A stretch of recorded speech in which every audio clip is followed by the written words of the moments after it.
Public sentiment কিন্তু একটা বড় ধরনের সেন্টিমেন্ট। যারা ভাঙ্গা ভাঙ্গা ফেলাইলো ওই ছবিটা কিন্তু আপনারা দেন না, আপনারা কিন্তু সবচেয়ে বেশি আপনারা করেন নাকি।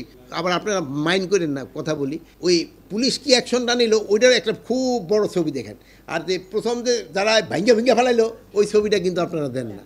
এখন হাসতেছেন, সবাই রাজি, কিন্তু কাদের সময় তো এটা করেন না। আপনারা যদি এটা করতেন না ঠিক মতো, আমার মনে এগুলি বন্ধ হয়ে যায়। এই জন্য আমি আপনাদের কাছে অনুরোধ করব, আপনারা যদি প্রপারভাবে এই জিনিসগুলি করেন যে মানুষের ভোগান্তি হয়, তো দেখবেন লোকজনে অটোমেটিক চলে যাবে। যেহেতু পাবলিক সেন্টিমেন্ট কিন্তু একটা বড় ধরনের সেন্টিমেন্ট, আপনারা কিন্তু পাবলিক সেন্টিমেন্টটা আপনারাই ক্রিয়েট করতে পারেন, আপনারাই কিন্তু সবচেয়ে বেশি হেল্প করতে পারেন। আপনারা যদি দেখেন যে এরা যে এদের মাধ্যমে পাবলিকের ভোগান্তি হচ্ছে, এটা যদি আপনারা প্রকাশ করে দিতে পারেন, তো দেখবেন ওনারই এক সময় কিন্তু সবাই, যেহেতু আমরা তো সবাই তো মানুষ, যার যারটা বুঝি, সেই সময় বলবো যে না রে, জনগণের আর ভোগান্তি করা যাবে না।